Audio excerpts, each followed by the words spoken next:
Motivation. Why do people buy houses? Most of the time, it's for family. What percentage of our buyers are first-time home buyers right now? The majority? Well, it was, by the tax credit guy. Yeah, it's over 50% right now in this area, okay? It's a big, big number. It isn't typically that high. What is the primary determinant of where a buyer wants to buy a house right now? Where the families, close to family and friends. The rest of their family? Schools? I think that's personal security of the schools. School system, school district. Okay? Now, I'm not here to have an opinion on that, but I'm here to tell you the number one criteria that buyers have about location is the public school system. Okay? And their opinion of it. There's no question about it. Okay? Even people that are not going to be sometimes involved in the school system with their own children still have an opinion on the subject. Greater recognition. Here's what I want you to do, guys. When you're sitting down with buyers, I want you to ask yourself, what am I doing here? Why are these people moving? What's going on? Privacy. A lot of renters, that's a big issue. There's a reason these people let you come over. Try to figure out what it is. I've sold houses that people bought as remodeling projects, places to raise their children, obviously a place to play their stereo and have a party and hoot and holler out and back without anybody yelling at them. You know, all sorts of reasons. Okay? Anybody know what a brick kicker is? A brick kicker, Magdalena, is somebody who wants to buy that house and drive their mom by and go, hey mom, look at that house. That's my house. That's a brick kicker. Okay? They're looking for recognition. They're looking for acceptance. They're looking for validation. They have a lot of parties. They have parties. Stimulation and change. Maybe they just want to do something different. Maybe they're bored. Who knows? This comes from a study from the National Association of Realtors, guys. And the rules are in this order, okay?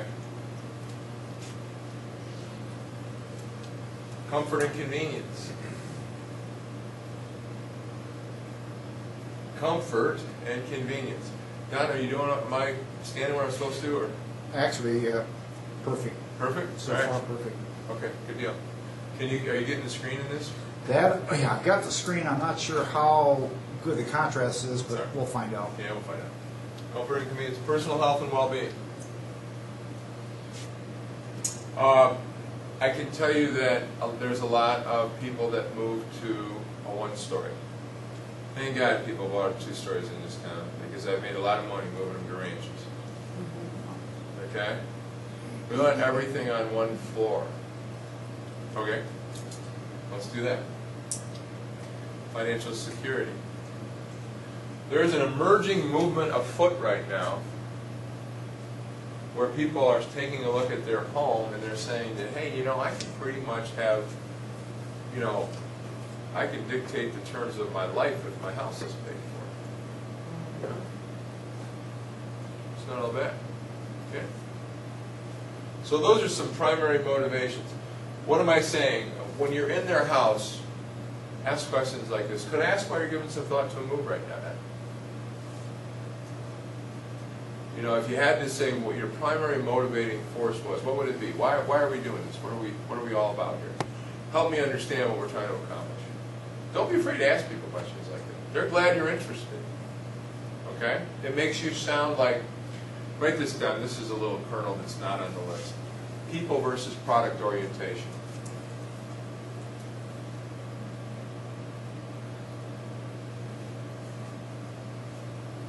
Statements about houses produce what's called product orientation. If I'm a salesperson and I say to you, Roger, I think this is really a great house for you because it has blah, blah, blah, blah, blah, blah, blah, blah, blah, blah, blah. Is that people or product orientation?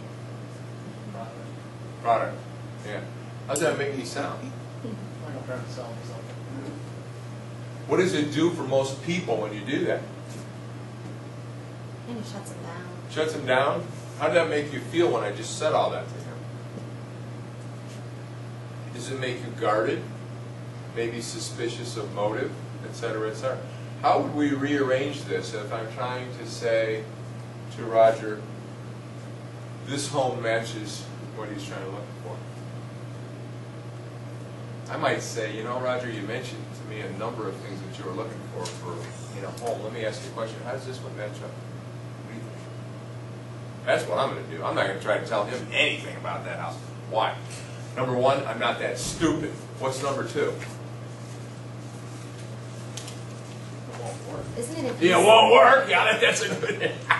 Thank if you. you stand behind that house and they don't like it, then they lose faith in you. Yeah, yeah. Don't become an advocate for houses, guys, especially any specific house. And I'm going to be really horrible, and I'm just going to tell you, women are more guilty of this, Magdalena, okay, than guys. Why? Why do you think that's true? Because we're talkers. Talk like to talk. Women like to talk. You You're don't right. want that silence. I feel like you gotta keep You're it. just like, oh, I'm offended. Oh. Go on. Why do you think women have a tendency to go in there and be very kind of theatrical and flourishing and isn't this cool and isn't this great, and they fling the drapes open and all that stuff? Did you ever see the movie American Beauty? It's a funny movie. There's a woman in there who's a real estate agent, and she's listening to this tape that says, I will sell this house. I will sell this house on her way to her open house. There's a lot of funny. There's a lot of funny scenes in this movie about real estate, but product versus people orientation. Don't sell houses. Guys, if there's anything I could tell you in the buyer's seminar, don't sell houses. Don't own houses. Don't advocate houses. Don't tell somebody why they should like a house. It's a killer habit. It's the worst habit you can have when you're working with buyers, beyond not getting an appointment with them in the first place. Let the house sell to them, and I'll show you how to do that as we go forward this morning.